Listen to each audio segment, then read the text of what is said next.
जीवन्मुक्तिप्रदं देवं क्षमापूर्णं जगद्गुरुं वन्दे परमहंसाख्यं नित्यानन्दाय स्वागतं। जीवन्मुक्तिप्रदं देवं क्षमापूर्णं जगद्गुरुं वन्दे परमहंसाख्यं नित्यानन्दाय स्वागतम्।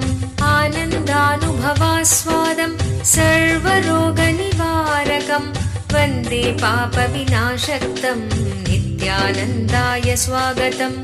आनन्दानुभवास्वादं सर्वरोगनिवारकं वन्दे पापविनाशक्तं नित्यानन्दाय स्वागतम्। नित्यानन्देश्वर समारम्भां नित्यानन्देश्वरि मध्यमाम् अस्मदाचार्यपर्यन्तां वन्दे குருபரம்பராம். உங்கள் அனைவரையும் வணங்கி வரவேற்கின்றேன். இன்றைய சத்சங்கத்தில் இன்றைய வாழ்க்கை வாழ்வதற்கே நிகழ்ச்சியில் 4 சத்தியங்களான integrity, authenticity, responsibility and enriching 4 சத்தியங்களில் முதல் சத்தியத்தை ஆழ்ந்து முழுமையாக உள்வாங்குவோம். இன்டெகிரிட்டி ஆழமா புரிஞ்சுக்கோங்க. ஒருங்குவித்தல். உண்மையில பார்த்தீங்கன்னா நம்முடைய மனம் சிதைந்து போய் பல்வேறு திசைகளில் இருந்தும் நம்மையே தொடர்ந்து மிரட்டி கொண்டிருக்கின்றது, பயமுறுத்தி கொண்டிருக்கின்றது. சில நேரத்தில் உங்கள் மனம் மிரட்டுவதை நீங்கள் அனுமதிப்பதனால் உண்மையிலேயே இல்லாத ஒரு பிரச்சனையை மீண்டும் மீண்டும் அது சொல்லி நீங்கள் அதற்கு தகுந்த பதிலளிக்காமல் விட்டதனாலும் ஒத்துழைத்ததனாலும் நீங்கள் நம்புகின்ற அளவிற்கு உங்களை பயமுறுத்த துவங்கி விடுகின்றது. ஆழ்ந்து கேளுங்கள். கேட்பதிலிருந்துதான் வாழ்க்கை துவங்குகின்றது. கேட்கும் பொழுதுதான் வாழ்க்கை துவங்குகின்றது. வாழ்க்கை விரிவடைவது துவங்குகின்றது. வாழ்க்கை வளர்ச்சியடைவது துவங்குகின்றது. கேட்டலில் இருந்துதான் வாழ்க்கை வளர்ச்சி அடைவது துவங்குகின்றது. ஆழ்ந்து உள்வாங்குங்கள். ஆழ்ந்து உள்வாங்குவதன் மூலமாக இதை கேளுங்கள். கேட்பதின் மூலமாக ஆழ்ந்து உள்வாங்குங்கள். உள்வாங்குதல், கேட்டல், இந்த இரண்டும் தனித்தனியாக நிகழ வேண்டும். பல நேரத்தில் உள்வாங்குதல் ரொம்ப எளிமையாக நடக்கிறதில்ல. ஒரு கருத்து நம் காதில் விழுந்தவுடன், நாம் அதை கேட்டவுடன் அதை நேரடியாக உள்வாங்குவதில்லை. அதை பற்றி நம்முடைய மற்ற கருத்துக்களை வைத்து அதை சிந்தித்து கொண்டிருப்பதில் சிந்தனை சென்று விடுவதால் கேட்டலையும் விட்டுவிடுகின்றோம், உள்வாங்குதலையும் விட்டுவிடுகின்றோம். கேட்டலும் உள்வாங்குதலும் ஒரு நேரத்தில் நடப்பதும் சரியல்ல. கேட்டலுக்கும் உள்வாங்குதலுக்கும் நடுவில் வேறு வேறு சிந்தனைகள் ஓடுவதும் சரியல்ல. கேட்டல் நிகழ்ந்து பிறகு உள்வாங்கல் நிகழ வேண்டும். கேட்டல் மற்றும் உள்வாங்குதல், லிசனிங் அண்ட் காக்னைசிங், இந்த இரண்டு மட்டும் தொடர்ந்து நடைபெறும் விதத்தில் மற்ற எல்லா சிந்தனைகளுக்கும் விடையளித்து விட்டு மற்ற எந்த சிந்தனைகளையும் அனுமதிக்காமல் ஸ்ரத்தையோடு அமர்ந்து உள்வாங்குங்கள். ஸ்ரத்தையோடு அமர்ந்து உள்வாங்கும் பொழுதுதான் கேட்டலும் உள்வாங்குதலும் நேரடியான பலனை கொடுக்க துவங்குகின்றது. கேட்டலில் இருந்துதான் வாழ்க்கை துவங்குகின்றது. இன்றைய ஜெனரேஷன் இளைஞர்களுக்கு இல்லாத ஒரு மிகப்பெரிய நல்ல குணம், அடிப்படையாக வேண்டிய மிகப்பெரிய நல்ல குணம் கேட்டல். நம்முடைய மனம் சிதைந்து போய் பல்வேறு திசைகளிலிருந்தும் ஒரு மீன் சந்தை மாதிரி உள்ள நடந்துட்டு இருக்கிறதுனால கேட்டல் எனும் குணத்தையே இன்றைய இளைய சமுதாயம் இழந்து விட்டது.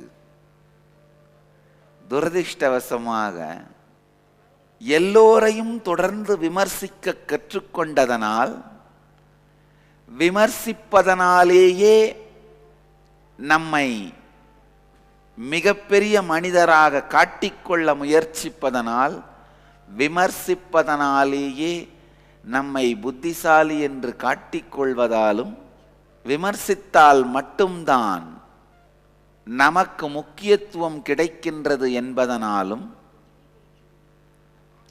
விமர்சிப்பதையே வாழ்க்கை முறையாக இன்றைய இளைய சமுதாயம் எடுத்துக்கொண்டு விட்டது.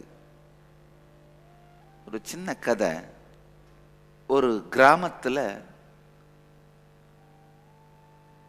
ஒரு இளைஞனை எல்லோரும் முட்டாள் முட்டாள் முட்டாள் என்று அழைத்தார்கள். அவனுடைய நடவடிக்கைகளும் முட்டாளாகவே இருந்திருந்தது. அந்த இளைஞனுக்கு மனசுல பெரிய துக்கம். என்னப்பா இது, இந்த குழந்தைகளெல்லாம் கூட என்ன முட்டாள் முட்டாள்னே சொல்றாங்களே, எப்பதான் என்னுடைய வாழ்க்கை மலரப்போகுது? இந்த முட்டாள் முட்டாள்ன்ற அடையாளத்திலிருந்து வெளிவரப்போகுது. பொங்கிய துக்கத்தாலே அந்த வழியா வந்த ஒரு ஞானி ஒருவரை அவன் சந்தித்து, சாமி, இந்த ஊர்ல இருக்கிற எல்லோரும் என்னை முட்டாள் முட்டாள் என்றே பழிக்கிறார்கள். ஒரு சிறு பிள்ளை கூட என்னை மதிப்பதில்லை. எப்படியாவது இந்த முட்டாள் பட்டை என்கிட்ட இருந்து போகணும். எல்லாரும் என்னை மரியாதையோடு நடத்தணும். தயவு செஞ்சு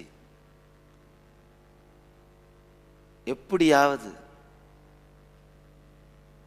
வழிகாட்டுங்கள், உதவுங்கள் அப்படின்னு அழுதான். ஞானி ரொம்ப அழகா சொல்றாரு, மகனே கவலையே படாதே, இன்றிலிருந்து யார் உன் முன் வந்தாலும் அவர்களை விமர்சிக்க துவங்கு. எதை பார்த்தாலும் விமர்சிக்க துவங்கு. ஒரு ரோஜா செடியை பார்த்தா, இத்தனை அழகான ரோஜா மலர்கள் பூத்திருக்கேன்னு பேசாத, சொல்லாத, அப்ப நீ கவிஞன் ஆயிடுவ. இது என்ன இந்த செடி முழுக்க முள்ளாவே இருக்கே அப்படின்னு விமர்சனம் பண்ணு. வெண்ணிலவை பார்த்தால், என்ன அழகான வெண்ணிலவு ஆகாயத்தில் தவழுகின்றதே அப்படின்னு புகழாத, ரசிக்காத, அப்ப நீ கவிஞன் ஆயிடுவ. இல்ல, அது என்ன நிலாவுக்கு நடுவில் கருப்பு கருப்பா ஒழுங்கா வைக்காத மை மாதிரி, இல்லை செவத்தில் பூசின மை மாதிரி. இல்லை, அந்த காலத்துலலாம் இந்த இந்திய எதிர்ப்பு போராட்டம் நடக்கும் பொழுது பேங்க் வெளியில், போஸ்ட் ஆஃபீஸ் வெளியில், தந்தி ஆஃபீஸ் வெளியில் இருக்கிற இந்த ஹிந்தி எழுத்தெல்லாம் தார்பூசி அழிச்சு வைப்பார்கள். அதே மாதிரி இது என்ன, நிலா நடுவில் யாரோ தார்பூசி அழிச்சு வச்ச மாதிரி விமர்சனம் பண்ணு. எதை பார்த்தாலும் விமர்சனம் பண்ணு. இந்த முட்டாளுக்கு ஒண்ணுமே புரியல. என்ன சாமி சொல்றீங்க?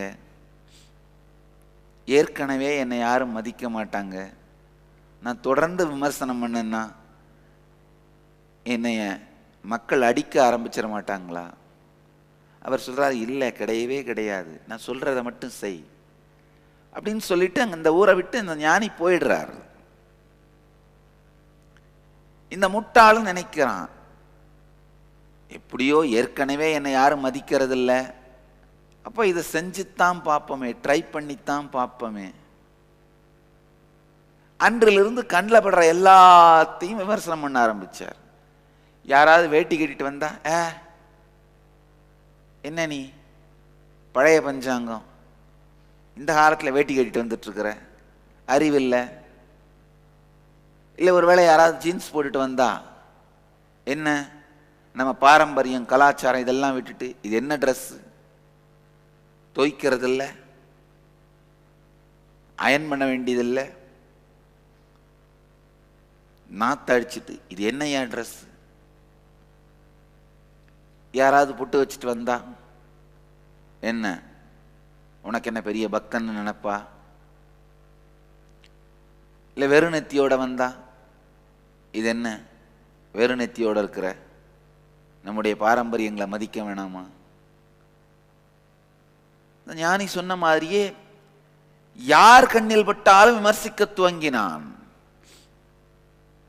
ஒரே வாரம், ஒரு வாரத்தில்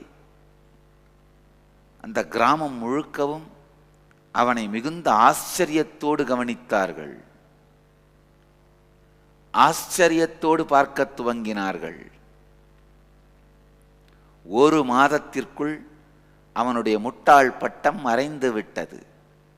கிராமத்தில் யாருக்குமே புரியல, ஆனா எல்லாருமே ஃபீல் பண்ண ஆரம்பிச்சிட்டாங்க. ஓ, இவன் புத்திசாலி ஆயிட்டான் போல, ஏதோ காரணத்தால இவன் புத்திசாலி ஆயிட்டான். ஒருவேளை அந்த வந்த ஞானி இவனுக்கு ஞானம் கொடுத்துட்டு போயிட்டாரோ என்னவோ. 2 மாதம் கழித்து அந்த ஞானி அந்த கிராமத்திற்குள் மீண்டும் வந்தார். கிராமத்துக்குள்ள நுழையும் போதே அந்த காட்சியை பார்க்கிறார். ஊருக்கு வெளியில் இருக்கிற பெரிய வேப்ப மரம், வேப்ப மரத்துக்கு கீழே இருக்கிற மேடையில் அந்த முட்டாள் நடுவில் உட்கார்ந்துருக்கான். ஊர் மக்கள் எல்லோரும், மூத்தவர்கள் எல்லோரும் கூட தரையில் அமர்ந்து அந்த முட்டாள் சொல்வதை ஸ்ரத்தையோடு கூர்ந்து கேட்டுக்கொண்டிருந்தார்கள். இந்த ஞானி வந்த உடனேயே இந்த முட்டாள் எல்லாரையும் அனுப்பிவிட்டு அந்த ஞானியின் காலடியில் சாஷ்டாங்கமாக விழுந்து வணங்கினான். சாமி, நீங்க சொன்னதை நான் செஞ்சேன். என் முட்டாள் பட்டம் போனது மட்டுமல்லாமல் இந்த ஊரே என்னை மிகப்பெரிய புத்திசாலி நம்ப ஆரம்பிச்சிருச்சு. ஆழ்ந்து பாருங்கள், புரட்சியாளர்கள், புத்திசாலிகள், வழிகாட்டிகள் என்று நாம் நினைக்கின்ற எல்லோருமே எதை கண்டாலும் விமர்சிப்பது என்கின்ற மனப்பழக்கத்திலிருந்துதான் உருவானார்கள். அவர்களால் தீர்வை கொடுக்க முடியாது. ஆனால் ஏற்கனவே இருக்கின்ற வாழ்க்கை முறையை தவறு என்று சொல்லி விமர்சிக்க முடியும். ஏற்கனவே இருக்கும் வாழ்க்கை முறையை தவறு என்று விமர்சித்து தீர்வு கொடுக்க முடியாதவன் புரட்சியாளன். ஏற்கனவே இருக்கும் வாழ்க்கை முறை தவறு என்று விமர்சித்து புதிய வாழ்க்கை முறையான தீர்வையும் அளிக்கக்கூடியவன் அவதார புருஷன். மிகப்பெரிய நாத்திக ஜாம்பவான்களை நான் நேரடியாக தனிப்பட்ட முறையில் சந்தித்திருக்கின்றேன். பல பேரை, ஜாம்பவான்கள் வாழ்க்கை முழுவதும் மேடையிலே நாத்திகத்தை முழங்கியவர்கள், நாத்திகத் துறையிலே ஜாம்பவான்கள் பல பேரை தனிப்பட்ட விதத்தில் சந்தித்திருக்கின்றேன். அவர்கள் பல பேருடைய குடும்ப உறுப்பினர்கள், மனைவிகள், மக்கள், மருமகன்கள் அவர்களுடைய சொந்த பிரச்சனைக்காக என்னுடைய தியான முகாம்களை அணுகி எடுத்து தீர்வும் பெற்றிருக்கின்றார்கள். அது மாதிரியான சூழ்நிலைகளில் இந்த ஜாம்பவான்களை சந்திக்கக்கூடிய வாய்ப்பு கிடைத்தது. அவர்களில் சில பேரிடம் நேரடியாகவே பேசினேன்னா, நேரடியாகவே கேட்டேன். ஏன்னா அவர்கள்ட்ட பேச ஆரம்பிக்கும் பொழுது சில நிமிடங்களிலேயே மனம் திறந்து ஒத்துக்கொண்டார்கள். அவர்கள் மற்றவர்களுக்கெல்லாம் சொல்லுகின்ற அந்த நாத்திக கருத்துக்களை அவர்களே நம்பவில்லை என்று நான் கேட்டேன். அப்போ ஏங்க இந்த கருத்துக்களை பரப்புகின்றீர்கள்? பலாயிரக்கணக்கான இளைஞர்கள், அடுத்த சமுதாயம், அடுத்த தலைமுறை மன உளைச்சலிலும் போதைக்கடிமைத்தன்மையிலும் தற்கொலையிலும் சிக்கி சீரழிவதற்கு காரணமாக இருக்கும் இந்த வாழ்க்கையின் மிகப்பெரிய சாத்தியக்கூறை மறைத்துவிடும் இந்த நாத்திக கருத்துக்களை ஏன் பரப்புகிறீர்கள்?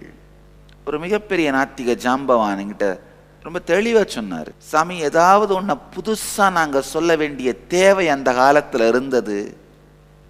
ஸோ இருக்கிறத எல்லாத்தையும் விமர்சனம் பண்ணாதான் நாங்க என்ன சொல்றோங்கிறத மக்கள் கேட்க ஆரம்பிப்பாங்க. அதனால இருக்கிறத எல்லாத்தையுமே வேகமா உடைச்சு தள்ளிட்டோம். ஏற்கனவே இருந்த கருத்துக்கள் எல்லாவற்றையும் வேகமாக இடித்து தள்ளிவிட்டோம், உடைத்து தள்ளிவிட்டோம். ஆனால் மாற்று தீர்வை எங்களால் கொடுக்க முடியவில்லை. அதனாலதான் இந்த நாத்திகவாதிகள் கடவுள் இல்லை அப்படின்னு சொல்றதுக்கும் புத்தர் கடவுள் இல்லைன்னு சொல்றதுக்கும் மிகப்பெரிய வித்தியாசம் இருக்கு. எங்களுடைய மகாநிர்வாணி பீடத்தின் நிறுவனர் கபிலமுனி அவரே கடவுள் இல்லை என்கின்ற கருத்துடையவர். சாங்கிய தத்துவத்திலே சாங்கிய தத்துவத்தின் நிறுவனர் கபிலமுனி. சாங்கிய தத்துவத்திலே கடவுளை பற்றி எந்த மிகப்பெரிய கருத்தும் கிடையாது. ஆனா கபிலர் கடவுள் இல்லைன்னு சொல்றதுக்கும் புத்தர் கடவுள் இல்லைன்னு சொல்றதுக்கும் நாத்திகவாதிகள் கடவுள் இல்லைன்னு சொல்றதுக்கும் மிகப்பெரிய வித்தியாசம் இருக்கு. புத்தரால் பழைய கருத்துக்களை உடைக்க முடிந்தது, புதிய வாழ்க்கை முறையை அழிக்க முடிந்தது. இந்த நாத்திகவாதிகளால் ஐயோ பாவம், பழையவற்றை உடைத்து புத்திசாலி என்கின்ற பெயர் வாங்க முடிந்ததே தவிர புதிய வாழ்க்கை முறைக்கான தீர்வை அளிக்க முடியவில்லை. அவர் என்கிட்ட ரொம்ப தெளிவாக சொன்னார். ரொம்ப வேகமா அடித்து பழசெல்லாம் உடைச்சிட்டோம் சாமி, ஆனால் புதிய தீர்வை கொடுக்க முடியாதனால அந்த வெறுமையை நிரப்ப முடியவில்லை. புத்தர் அந்த கடவுள் என்கின்ற கருத்தை அடித்து உடைத்தார். ஆனால் மக்கள் வாழ்வதற்கான புதிய வாழ்க்கை தீர்வு முறையை அவரால் அளிக்க முடிந்தது. கடவுளை வெக்கேட் பண்ண அப்புறம் அந்த வெற்றிடத்தை அவரால் நிரப்ப முடிந்தது. ஆனால் இந்த கால நாத்திகவாதிகளால் பரிதாபத்திற்கு உரியவர்கள், அவர்களும் அவர்களை நம்பிய அடுத்த சமுதாயமும் அடுத்த தலைமுறையும் மிகவும் பரிதாபத்திற்குரியவர்கள். இருந்த அந்த கடவுள் கருத்தை அடித்து நொறுக்கி விட்டார்கள். தொடர்ந்து விமர்சித்ததன் மூலமாக, தொடர்ந்து விமர்சனம் செய்வதன் மூலமாக அடித்து நொறுக்கி விட்டார்கள், அல்லது நொறுக்கிவிட்டதாக நினைத்து கொண்டார்கள். ஆனால் மாற்று தீர்வை அவர்களால் கொடுக்க முடியவில்லை. வெற்றிடத்தை நிரப்ப முடியவில்லை. வெற்றிடம் நிரப்பப்படாததனால் அடுத்த தலைமுறை வெறுமையில் அழியத் துவங்கியது. தலைவிரித்து ஆடிக்கொண்டிருந்த பார்ப்பன வெறிக்கு பதில் சொல்ல வேண்டிய கட்டாயம் இருந்ததனால், மாற்று சக்தி உருவாக வேண்டிய தேவை இருந்ததனால் இந்த நாத்திகம் தலையெடுத்தது. தலைவிரித்து ஆடிக்கொண்டிருந்த பார்ப்பன வெறி அடக்கப்பட வேண்டும் என்பதில் எனக்கும் மாற்று கருத்து இல்லை. இன்னமும் தலைவிரித்து ஆடிக்கொண்டிருக்கும் பார்ப்பன வெறி அடக்கப்பட வேண்டும் என்பதில் எனக்கும் எந்த மாற்று கருத்தும் இல்லை. ஆனால் பார்ப்பன வெறி அடக்கப்பட வேண்டும் என்பதற்காக பாரம்பரியங்கள் எல்லாமே தூக்கி போடப்பட வேண்டிய அவசியமில்லை. ஏனென்றால் பார்ப்பனர்களே பாரம்பரியங்களை தூக்கி எறிந்து விட்டார்கள். பார்ப்பனர்களும் பாரம்பரியமும் ஒன்றாக்கி பார்க்கப்பட வேண்டிய அவசியமில்லை. பார்ப்பனியத்திற்கான பதிலாகத்தான் சமூகத்தில் நாத்திக அலை எழுந்தது. அஸ் அ ரியாக்ஷனாக தான் அது எழுந்ததே தவிர அது ஒரு வாழ்க்கை முறையா, லைஃப் ஸ்டைலா, லிவிங் ட்ரெண்டா, லிவிங் பிலாசபியா மாறவே முடியாது. ஏன்னா மாற்று வழி தீர்வு இல்லாத, மாற்று தீர்வு இல்லாத நாத்திகம் லைஃப் டினையல். லைஃப் டினையல் ஒரு லிவிங் பிரின்சிபிளா, லிவிங் பிலாசபியா மாறவே முடியாது. எதை எடுத்தாலும் விமர்சிப்பதன் மூலமாக புத்திசாலி என்று பெயர் பெற்ற அந்த புத்திசாலி அல்லது அந்த முட்டாள் இயற்கையிலேயே விமர்சிப்பதிலேயே காலத்தை கழித்து அவன் விமர்சனத்திற்கு அஞ்சியவர்களிடமிருந்து வேண்டுமானால் புத்திசாலி என்கின்ற பட்டத்தை பெற்றுக்கொள்ளலாம். பல நேரத்தில் அப்பா நீ புத்திசாலி தான் ஒத்துக்கிற, என்னைய விற்று அப்படிங்கிற மனநிலையோடு நாம் பலரை புத்திசாலி என்று ஏற்றுக்கொள்ளுகின்றோம். உண்மையிலேயே அவர்கள் புத்திசாலி என்று நாம் நினைப்பதனால் அவர்களை புத்திசாலி என்று ஏற்றுக்கொள்வதில்லை. அவர்கள் அறிவாளிகள் என்று நாம் நினைப்பதனால் அவர்களை அறிவாளிகள் என்று ஏற்றுக்கொள்வதில்லை. உண்மையில் அவர்கள் அறிவாளிகள் என்று நம் மனம் ஏற்றுக்கொள்வதில்லை. ஆனால் அவர்களுடைய விமர்சனத்திலிருந்து தப்பித்தால் போதும் என்று நாம் நினைப்பதனால் அவர்களை அறிவாளி என்று ஏற்றுக்கொள்வதன் மூலமாக அவர்கள் விமர்சனத்திலிருந்து நாம் தப்பிக்க முடியும் என்று நினைப்பதனால்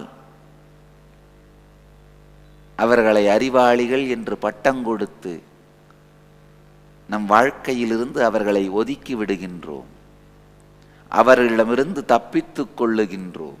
விமர்சித்ததனாலேயே அறிவாளி என்கின்ற பட்டம் பெற்ற அவன் நேச்சுரலா அந்த பேட்டன், அந்த மனப்பாங்கைத்தான் வாழ்க்கையின் ஆதாரமாக பற்றி கொள்வான். எதிலிருந்து ஒருவனுக்கு உணவும் உடையும் அன்பும் அட்டென்ஷனும் புகழும் ஆதரவும் கிடைக்கின்றதோ அதைத்தான் அவன் வாழ்க்கையின் அடிப்படையான மனப்பாங்காக, வேறு மனப்பாங்காக தொடர்ந்து வாழ்வான். நாத்திகத்தை பேசுவதன் மூலமாக, இருக்கின்ற எல்லாவற்றையும் விமர்சிப்பதன் மூலமாக ஒருவனுக்கு அறிவாளி என்கின்ற பட்டம் கிடைத்து விடுமானால், அறிஞன் என்கின்ற பட்டம் கிடைத்து விடுமானால், புத்திசாலி என்கின்ற பட்டம் கிடைத்து விடுமானால், இயற்கையிலேயே இருக்கும் பாரம்பரியம் எல்லாவற்றையும் இகழ்ந்து உரைப்பதில், உள்ளதையெல்லாம் உடைப்பதில்தான் அவன் உள்ளம் செலவிடப்படும். உள்ளதையெல்லாம் உடைப்பதிலேயே அவன் உள்ளம் உள்ளி உள்ளி உறைந்து நிற்கும். உள்ளதை உடைப்பதிலேயே அவன் மனம் உள்ளலை செய்து கொண்டிருக்கும். நம்முடைய மனதின் ஒரு பாகமும் உள்ளதையெல்லாம் உடைப்பதிலேயே பெருமையடைவதும், அதன் மூலமாகவே தன்னை புத்திசாலி என்று நினைப்பதையும் செய்ய துவங்கிவிட்டது. அதையே வாழ்க்கையின் முறையாக கருத துவங்கிவிட்டது. ஐயோ கொடுமை! மற்றவர்களையெல்லாம் விமர்சித்து விமர்சித்து விமர்சிப்பதன் மூலமாக அவர்களை அடக்கி அடக்கி பழகி, இறுதியில் நம் மனம் மற்றவர்கள் யாரும் கிடைக்காத பொழுது நம்மையே விமர்சித்து விமர்சித்து வருத்தி வருத்தி, தமிழில் ஒரு பழமொழி சொல்வோம், ரொம்ப கிராமத்து பாஷையில் கொலாக்குவலா, ஊர் பாஷையில் சொல்வோம். இந்த எல்லா கிராமத்திலையுமே நெல்லை அரிசியை கூலியாக பெற்றுக்கொண்டு இந்த ஊர் மக்களுக்கு சவரம் செய்கிற நபர் இருப்பார். அவருக்கு யாரும் கஸ்டமர் அன்னைக்கு கிடைக்கலன்னா அந்த வழியா போன தன்னுடைய மனைவியை கூப்பிட்டு உட்கார வச்சு மழிக்க ஆரம்பிச்சிட்டாராம்.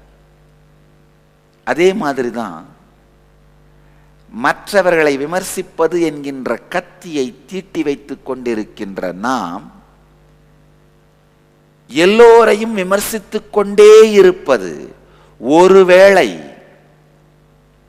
விமர்சிக்க யாரும் கிடைக்காமல் போய்விட்டால் அந்த கத்தியை உபயோகித்து உபயோகித்து பழகிப்போன கைகளும் சும்மா இருக்க முடியாது என்பதனால் தன்னைத்தானே தொடர்ந்து விமர்சித்துக் கொண்டே இருப்பது என்கின்ற மன அமைப்பிலே விழுந்து விடுகின்றோம். இந்த தன்னைத்தானே விமர்சிப்பது அப்படிங்கிற குணத்தினால தான் நம்முடைய இன்டெகிரிட்டி அழிஞ்சி, ஒருங்குவித்தல் அழிந்து, நம்மை நாமே மீட்டுக்கொள்ள முடியாத மன உளைச்சலில், மாளாத மன உளைச்சலில் அழுத்திக் கொள்ளுகின்றோம். ஆழ்ந்து உங்க வாழ்க்கையே பாருங்க. எல்லாவற்றையும் உடைப்பதில் மிகுந்த வேகத்தோடு செயல்படுவோம். எல்லாத்தையும் டினை பண்றதுல ரொம்ப வேகமா செயல்படுவோம்.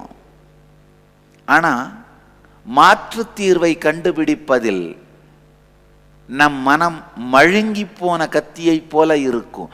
மாற்று தீர்வை கண்டுபிடிக்க முடியாது. ஏன் இந்த வேலைக்கு போகக்கூடாது? நான் என்ன அடிமையா? காலையில் 8 மணிலேருந்து ராத்திரி 8 மணி வரைக்கும் அவங்க சொன்னதை செஞ்சிட்டு இருக்கிறதுக்கு சரி வேண்டாம். ஏன் விவசாயம் பண்ணக்கூடாது?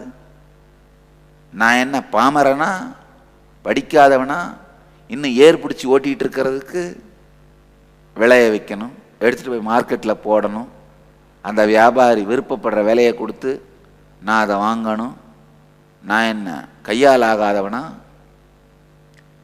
வாழ்க்கையில் அவர்களை இந்த மாதிரி நபர்களை என்ன செய்ய சொன்னாலும் விமர்சனம் பண்ணி பண்ணி பண்ணி பண்ணி பண்ணி டினை பண்ணிடுவாங்க. மற்றவர்களுக்காக இல்லை, அவர்களே கூட அவர்களுடைய டினையில ஆழமா நம்புவாங்க. அந்த டினை பண்ற பேட்டனை நம்புவாங்க. அது உண்மையிலேயே உண்மைன்னு நினைச்சுப்பாங்க. அவங்க மற்றவங்களுக்கு சொல்ற அந்த ரீசனை உண்மைன்னு அவர்களே நம்புவார்கள். ஆனா மாற்று தீர்வை கேட்டால் இருக்காது. நம் நாட்டில் இருக்கும் வேலையில்லா திண்டாட்டத்திற்கும், நாமவே உருவாக்கி கொண்ட வறுமைக்கும் அடிப்படையான காரணம் எல்லாத்தையும் டினை பண்றது, ஆனா மாற்று தீர்வை கண்டுபிடிக்கிறது இல்லை. இந்த வேலையில்லாத இளைஞர்கள்னு சொல்லிட்டு திரியறவர்களை, வறுமையில இருக்கிறேன்னு சொல்லிட்டு திரியறவர்களை கொஞ்சம் அவர்களோட உட்கார்ந்து பேசி பாருங்க. நான் செஞ்சிருக்கிறேன், அதனால சொல்றேன், என்னுடைய அனுபவத்திலிருந்து சொல்றேன். கிராமமாக வலம் வந்திருக்கின்றேன், நடந்து சுற்றி இருக்கின்றேன்.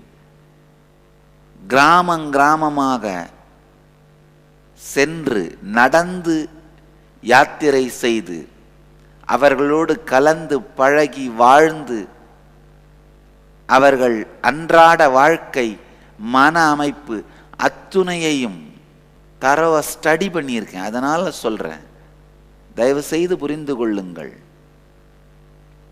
இந்த வறுமைக்கான மூல காரணம் அந்த வறுமையில் இருக்கின்ற தனிநபர் தான் என்கின்ற உண்மையை புரிய விடாமலேயே பார்த்து கொள்ளுகிறார்கள். இந்த வறுமையில இருக்கணுக்கு உன் வறுமைக்கு காரணம் இவங்க அவங்க அவங்க மற்றவர்கள்னு காரணம் காட்டிக்கிட்டே இருந்தா அந்த வறுமையில இருக்கவனுக்கு ஏதோ ரொம்ப நல்லா இருக்க மாதிரி தோணும். ஆனா அவன்தான் காரணம், அவனுடைய மன அமைப்பு தான் காரணம் என்கின்ற உண்மை புரியாதவரை அவன் அந்த வறுமையிலிருந்து வெளிவர மாட்டான். கேபிட்டலிசம் எப்படி ஒரு ஃபெயிலியர் பிலாசபியோ, அதே மாதிரி கம்யூனிசமும் ஒரு ஃபெயிலியர் பிலாசபி. எல்லா இசமுமே, கேபிட்டலிசம், கம்யூனிசம், கார்ப்பரேட்டிசம், எல்லா இசமும் உண்மையில் ஃபெயிலியர். பிரபஞ்ச விதி கம்யூனிசம் சார்ந்தும் இயங்குவதில்லை, கேபிட்டலிசம் சார்ந்தும் இயங்குவதில்லை, கார்ப்பரேட்டிசம் சார்ந்தும் இயங்குவதில்லை. பிரபஞ்சத்தின் விதி ரெஸ்பான்சிபிலிசம் சார்ந்துதான் இயங்குகின்றது. என்னுடைய வாழ்க்கையில் இருக்கும் வறுமையானாலும் சரி, வளமையானாலும் சரி, அதற்கு நானே பொறுப்பு என்கின்ற உண்மையை சார்ந்துதான் பிரபஞ்சம் இயங்குகின்றது. இதுதான் பிரபஞ்சத்தின் விதி. மக்களே, உள்வாங்குங்கள். உண்மையில் உங்கள் வறுமை ஒழிய வேண்டுமானால், ஆரம்பத்தில் கசப்பாக இருக்குமானாலும் கூட, உங்கள் வறுமைக்கு உங்கள் மன அமைப்பே காரணம் என்கின்ற உண்மையை நீங்கள் உள்வாங்குவது மட்டும்தான் தீர்வு.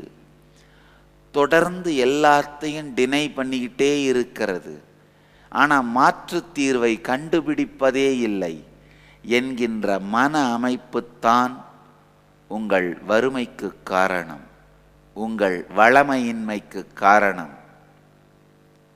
வாழ்க்கையில் நீங்கள் எந்த துறையில் சக்தியின்மையை உணர்ந்தாலும், மன ரீதியா சக்தியின்மையை உணர்ந்தாலும், உடல் ரீதியா சக்தியின்மையை உணர்ந்தாலும், உள்ள ரீதியா சக்தியின்மையை உணர்ந்தாலும், உணர்வு ரீதியா சக்தியின்மையை உணர்ந்தாலும், மனம் வேறு, உள்ளம் வேறு, உணர்வு வேறு. தமிழில் மட்டும்தான். தமிழ் உண்மையிலேயே ஒரு செறிந்த மொழி, தெய்வீக செம்மொழி. செம்மொழி மட்டும் அல்ல, தெய்வீக செம்மொழி. ஏனென்றால் வாழ்க்கையை வாழுவதற்கான வாழ்வியல் தத்துவங்கள் சார்ந்த கருத்துக்களை சொல்வதற்கு செறிந்த வார்த்தைகள் பொதிந்த மொழி. ஒவ்வொரு மொழியிலும் ஒரு தனித்துவம் இருக்கும். தமிழினுடைய தனித்துவம் வாழ்வியல் முறைகளை சொல்வதற்கான வார்த்தைகள் செறிந்த மொழி. சம்ஸ்கிருதம் பார்த்தீங்கன்னா ஆன்மீக கருத்துக்களை, தத்துவங்களை தர்க்கம் செய்வதற்கும் சிந்திப்பதற்கும் சொல்வதற்கும் பல்வேறு வார்த்தைகள் செறிந்த மொழி. ஆங்கிலம் வெளி உலகம் சார்ந்த கருத்துக்களை ஆராய்ச்சி செய்வதற்கும் சொல்வதற்கும் வார்த்தைகள் நிறைந்த செறிந்த மொழி. தமிழ் வாழ்வியல் தத்துவங்கள், வாழ்வியல் கருத்துக்கள் சிந்திக்கப்படுவதற்கும் சொல்லப்படுவதற்கும் வார்த்தைகள் நிறைந்த செறிந்த மொழி. தமிழில் மட்டும்தான். உண்மைக்கு 3 வார்த்தை. மெய்யாலே சத்தியத்தை வாழ்வது மெய்மை, வாயாலே சத்தியத்தை வாழ்வது வாய்மை, உள்ளத்தாலே சத்தியத்தையே சிந்திப்பது உண்மை. தமிழில் மட்டும்தான் நம்முடைய இன்னர் ஸ்பேஸ், உள் உணர்வுக்கு 3 தனித்தனி வார்த்தைகள்: உள்ளம், மனம், உணர்வு. இந்த வார்த்தைகளுக்கு என்ன விளக்கம்? அவைகளுக்கு இடையில் என்ன வித்தியாசம்? இன்டெகிரிட்டி எனப்படும் ஒருங்குவித்தல் என்கின்ற இந்த முதல் வாழ்வியல் சத்தியத்திற்கு ஆழமான விளக்கங்கள், அதை ஆழ்ந்து உள்ளுக்குள் வாங்கி வாழ்வதற்கான முறைகள், இவைகள் அனைத்தையும் தொடர்ந்து அடுத்தடுத்து தினந்தோறும் இதே நேரத்தில் வாழ்க்கை வாழ்வதற்கே எனும் நிகழ்வில் காண்போம்.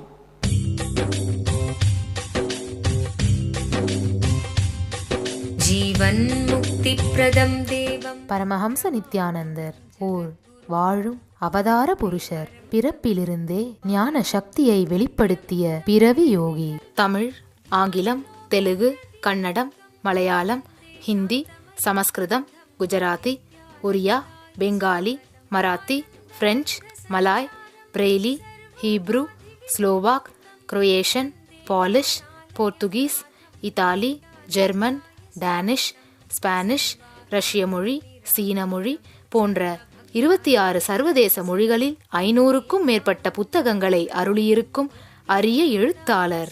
10,000 மணி நேரத்திற்கும் மேல் ஞான கருத்துக்களை மொழிந்துள்ள அரிய பேச்சாளர். லட்சக்கணக்கானவர்களுக்கு அன்னதானம், இலவச மருத்துவ வசதி, கல்வி உதவி, மேலும் உலகம் முழுவதிலும் 140க்கும் மேற்பட்ட இடங்களில் பள்ளிகள், ஆசிரமங்கள், ஆலயங்கள் மற்றும் மருத்துவமனைகள் அமைத்து ஒப்பற்ற சேவை செய்து வரும் சமூக சேவகர். லட்சக்கணக்கானவர்களுக்கு தலைவலி முதல் கேன்சர் வரை தனது தியான சக்தியால் தீர்த்து வைத்த தியான சிகிச்சையாளர். கோடிக்கணக்கான மக்களுக்கு உடல் நலம், மனவளம் ஆகியவற்றிற்கான கிரியைகளை வகுத்து தரும் கிரியா யோகி. கோடிக்கணக்கான மக்களுக்கு வாழ்வியல் பிரச்சனைகளுக்கான தீர்வுகளை தந்த வாழும் ஞானி. இந்தியாவில் பெங்களூரு, ஹைதராபாத், திருவண்ணாமலை, சேலம் மற்றும் அமெரிக்காவில் Los Angeles, San Jose, Seattle, Toronto, Ohio, Oklahoma, Phoenix, Saint Louis, Brazil, Paris, Guadeloupe, Dallas, New York, New Jersey, Atlanta, Calgary, Vancouver போன்ற நகரங்களில் வைதீக ஆலயங்களையும், மலேசியா, சிங்கப்பூர் போன்ற 154க்கும் மேற்பட்ட நாடுகளில் தியான மையங்களையும் ஆசிரம கிளைகளையும் இயக்கி நடத்தி வரும் உலகளாவிய நித்யானந்த தியானபீட ஆன்மீக இயக்கத்தின் நிறுவனர். 1 கோடிக்கும் மேற்பட்ட சீடர்களால் ஆத்மார்த்தமாக பின்பற்றப்படும் ஞான குரு. தீட்சையின் மூலம் சக்தி பரிமாற்றத்தை நிகழ்த்தும் அவதார சக்தி. பாரம்பரிய யோகக்கலையை ஆயிரக்கணக்கான யோக மையங்கள் மூலம் உலகமெங்கும் எடுத்துச் சென்ற நவீன கால யோகி. லட்சக்கணக்கான மக்களுக்கு குண்டலினி சக்தியை உயிர்ப்பித்து அஷ்ட சித்திகளை அருளும் அஷ்டமா சித்திதாயகன். லட்சக்கணக்கான இளைஞர்களின் எதிர்காலத்திற்கு வழிகாட்டியாய் திகழும் ஒரே இளம் குரு. உலகிலேயே இணையதளத்தின் மூலம் அதிகமாக பார்க்கப்படும் ஆன்மீக குரு. அரசியல் துறையிலும் ஊடகத்துறையிலும் ஊடுருவியிருக்கும் நாத்திக ரவுடி கும்பல்களால் தொடுக்கப்பட்ட மத தாக்குதலையும் தாண்டி ஒப்பற்று ஒளிரும் ஆன்மீக ஒளி. பரமஹம்ச நித்யானந்தர் அவர்கள் உலகின் மிக பழமையான இந்து மதத்தின் முதுகெலும்பாக விளங்கும் மகா நிர்வாணி பீடத்தின் 1008 ஸ்ரீ மகாமண்டலேஸ்வரராக முடிசூட்டப்பட்டுள்ளார். அசைக்க இயலாத என்றென்றும் நிலைத்திருக்கும் ஞான கல்ப விருட்சம். வாக்கியமனாதீதம் நித்யானந்தாய ஸ்வாகதம். ஜீவன் முக்தி பிரதம் தேவம் क्षमापूर्णं जगद्गुरुं वन्दे परमहंसाख्यं नित्यानन्दाय स्वागतं. जीवन्मुक्तिप्रदं देवं क्षमापूर्णं जगद्गुरुं वन्दे परमहंसाख्यं नित्यानन्दाय स्वागतम्. உங்கள் எல்லோரையும் நித்யானந்தத்தில் நிறைந்து, நித்யானந்தத்தில் மலர்ந்து, நித்யானந்தத்தில் கரைந்து, நித்யானந்தமாகிட ஆசீர்வதிக்கின்றேன். நன்றி. ஆனந்தமாக இருங்கள். நித்யானந்த தியான பீட்டம், நித்யானந்த நகர், பிடதி, பெங்களூரு. Phone 08027279999 www.nityananda.org.